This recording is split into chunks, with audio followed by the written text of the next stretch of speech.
Well, greetings everyone, and welcome back to our Standing Watch program. Have you noticed how recently we are confronted more and more with man-made and natural disasters?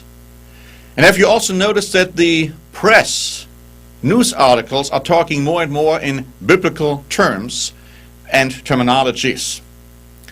Let me read to you to give you a few examples from an article which the Associated Press wrote on June 6, talking about the oil spill. It says, waves of tar balls crashed into the white sands of the Florida Panhandle on Friday. Crude continued to spew into the sea in the nation's worst oil spill. The effect of the BP spill was widely seen. Swimmers at Pensacola Beach rushed out of the water after wading into the mess. Brown pelicans coated in chocolate syrup like oil were trying to survive, and it goes on to say, it looked like much the color of drying blood. In Revelation, this article goes on to say, this is the Associated Press writing, it says the water will turn to blood. That's what it looks like out here, like the Gulf is bleeding, said Mr. Hain, Director of Coastal Zone Management. This is going to choke the life out of everything. But you see, the Associated Press is not the only paper which created this kind of a relationship. Here is one by the Examiner, another non-religious paper, which says on June 13, and I quote, a number of websites and news organizations have begun to relate the Gulf oil spill with predictions of disaster as told in the book of Revelations in the Christian Bible. And then they quote Revelation 8 saying this, the second angel blew his trumpet and something like a great mountain, burning with fire, was thrown into the sea. A third of the sea became blood. A third of the living creatures in the sea died. And a third of the ships were destroyed. A third of the waters became wormwood, and many died from the water because it was made bitter. The article goes on to say there are similarities in what we are able to see in the Gulf of Mexico now and what was written then. Approximately 1/3 of Gulf waters are now off limits to fishing, and many images of the oil spill resemble a river of red. Thousands of uncounted sea creatures have died, and the numbers are still rising. Some patches of surface oil have been set on fire, and BP plans to burn more. The Christian Bible states that the tribulations in Revelation are judgments for evils in humanity, greed, hatred, bigotry, discrimination against the poor, among other social and ethical ills, are all spoken against in the Bible. Yet all are found in today's political and social environment. Believers in the Christian Bible have a foundation on which to base their apocalyptic theories as it relates to the Gulf oil spill, along with other foretold events taking place in our world today, like earthquakes in various places, violence, upheaval, starvation, other natural disasters. All are referred as signs of the apocalypse in the books of Revelation and Daniel. The article still is not done yet. It goes on to say there are global problems that tie our world together as never before, for better and for worse, and there are few simultaneous threats that compare to the financial, social, and environmental issues we are facing today. We are living in a time when history cannot repeat itself, because we have never experienced anything like this before. Keep this statement in mind. We have never experienced anything like this before, because we'll come back to that in a moment. But you see, there are further threats which we are being informed about. Here's an article by NASA Science, stating on June 4, Earth and space are about to come into contact in a way that's new to human history.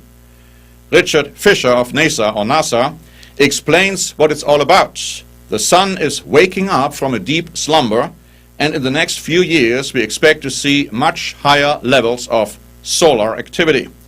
A century-class solar storm, the Academy warned, could cause 20 times more economic damage than Hurricane Katrina. The Daily Telegraph, dated June 14, goes a lot more into the details of what we are talking about. It says, Britain could face widespread power blackouts and be left without critical communication signals for long periods of time after the Earth is hit by a once-in-a-generation space storm, NASA has warned. National power grids could overheat and air travel severely disrupted. while electronic items, navigation devices, and major satellites could stop working after the sun reaches its maximum power in a few years. Senior space agency scientists believe the Earth will be hit with unprecedented levels of magnetic energy from solar flares after the sun wakes from a deep slumber sometime around 2013, the Daily Telegraph can disclose. In a new warning, NASA said the superstorm would hit like a bolt of lightning and could cause catastrophic consequences for the world's health, emergency services, and national security unless precautions are taken. It goes on to say that the storm could leave a multi-billion-pound damage bill and potentially devastating problems for governments. We know this coming, but we don't know how bad it's going to be, Dr. Richard Fisher said. And if that news isn't bad enough news, here's another article from The Independent, another newspaper, stating on June 14, what kind of catastrophe would it take to end the world? Astronomical intruders provide a potentially serious threat. Every century or so, a 10-meter meteor slams into the Earth with the force of a small nuclear device. Tunguska was the site of the last in 1908, and it was pure luck that the meteor landed in the uninhabited wilderness of Siberia. And then they are talking about unusually thick parts of the debris trail of comets which could bring about a deadly firestorm. They're talking about devastation over an area the size of England. They're talking about global tidal waves if the impact is in the ocean.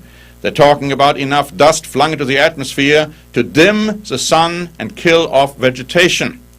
And then they say there is the big one. I quote, a rock the size of a small asteroid slams into the Earth, causing global earthquakes, kilometer-high tidal waves, and immediately killing all large land animals. Creatures in the sea will soon follow.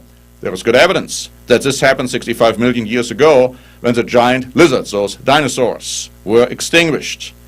It goes on to say the next one could happen at any time. Now, many have warned that we are living in the times of the end, or the end times. Jesus Christ told us that he would return, but that he would return at a time when there would be so widespread catastrophes and devastation that unless he were to return, no one, no human being would be saved alive. Have we reached that time? Let me read to you from the book of Matthew, the 24th chapter. Let's just listen to some of the warnings Jesus Christ has pointed out. He said in here, nation will rise against nation, kingdom against kingdom. There will be famine. There will be pestilences. There will be earthquakes in various places. There will be great tribulation, he said in verse 21, such as has not been since the beginning of the world until this time, no, nor ever shall be. And unless those days wouldn't be shortened, no flesh would be saved alive. And then he goes on to say what else would happen. The sun will be darkened and the moon will not give its light. The stars will fall from heaven and the powers of the heavens will be shaken. And if you're still not convinced, let me read to you from the parallel account in the book of Luke in chapter 21 what he has to say here. Nation will rise against nation, kingdom against kingdom, and there will be great earthquakes in various places, and famines and pestilences, and there will be a fearful sight and great signs from heaven. And there will be signs in the sun, in the moon, in the stars, and on the earth distress of nations, with perplexity, the sea and the waves roaring, man's hearts failing them from fear and the expectation of those things which are coming on the earth, for the powers of the heavens will be shaken. My friends, Jesus Christ has promised us that he would return. And if we believe that Jesus Christ will return in the power and the glory of God the Father, and his own glory, and the glory of the holy angels, and when we also believe that he will come at a time of great devastation, of great tribulation, so bad, which has never happened before, which will never happen again, and we look at the signs around us, can we continue to deny that we are getting closer and closer to this event of Christ's return?